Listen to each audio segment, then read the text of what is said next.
Guys welcome back to my YouTube channel Invincible Learning. तो हमारी जावा की जो सीरीज चल रही है उसमें हमने लास्टली डिस्कस कर लिया है कि सेट क्या होता है। आज हम लोग डिस्कस करने वाले हैं कि जावा के मैप इंटरफेस को।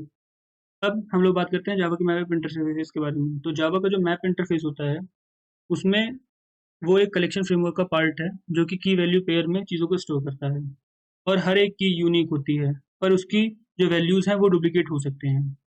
फॉर एग्जाम्पल रोल नंबर जो है वो किसी एक स्टूडेंट के नेम के साथ मैप हो गया, या फिर एम्प्लॉय आईडी किसी एक सैलरी के साथ किसी की सैलरी के साथ मैप हो गया। तो ये एग्जांपल है मैपिंग किस तरह से होती है। अब हम लोग ये देखते हैं कि जो मैप हमने किया है चीज़ें उसमें इस उसको हम लोग इम्प्लीमेंट करने के लिए कौन से क्लासेस को यूज़ कर सकते हैं। तो इनमें हम 3 क्लासेस को यूज़ कर सकते हैं।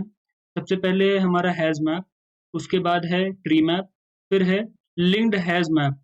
हैज़ मैप जो होता है वो फास्ट होता है और अनऑर्डर्ड होता है, जबकि जो ट्री मैप है वो सॉर्टेड है बाय द हेल्प ऑफ की, और जो लिंक्ड हैज़ मैप है वो ऑर्डर्ड है बाय इंसर्शन।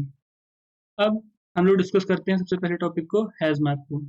तो हैज़ मैप जो है वो चीज़ों को की वैल्यू पेयर में स्टोर करता है जहाँ पे ईच की मैप करता है स्पेसिफिक वैल्यू को। अब इसको किस तरह से इम्प्लीमेंट किया है ये देखते हैं।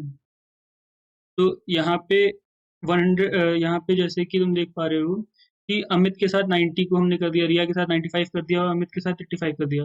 तो जो भी यहाँ पे डुप्लीकेट की इन अ सेंस जैसे अमित जो है वो 2 बार रिपीट हो रहा है तो ये अलाउड नहीं है। अगर ये सेम की दोबारा आएगी तो वैल्यू अपडेट करनी होती है। तो यहाँ पे हमारा जो आउटपुट आएगा वो रिया 95 और अमित 85 आएगा। तो has map internally hashing algorithm use करता है डेटा स्टोर करने के लिए। एक और बात, ये अनऑर्डर्ड भी होता है, मतलब इसका कोई भी एलिमेंट कहीं पे भी प्रिंट हो सकता है। अब हम लोग बात करने वाले हैं अपने लिंक्ड हैज़ मैप के बारे में।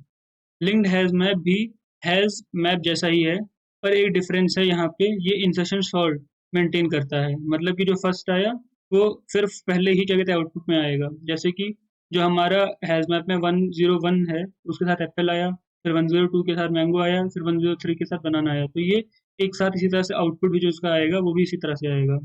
सो अगर आपको ऑर्डर्ड आउटपुट चाहिए तो linked hash map is the way to गो।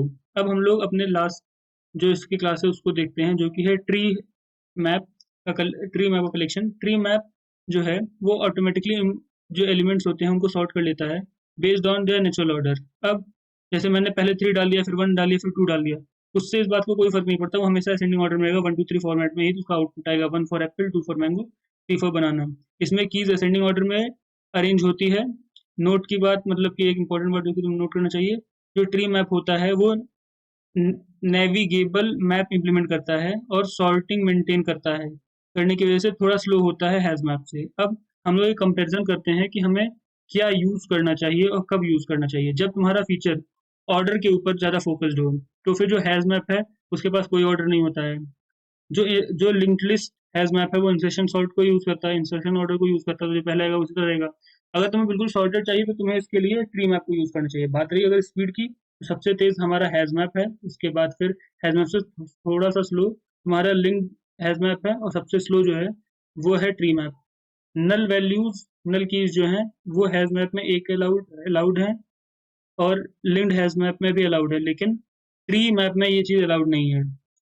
तो अब बहुत ही बेसिक तरीके से अगर मैं तुम्हें समझाना चाहूँ कि ये किस तरह से काम करता है, तो जो हमारा हैज़ मैप है वो फास्ट है और अनऑर्डर्ड है। जो लिंक्ड हैज़ मैप है वो मेंटेन करता है ऑर्डर को।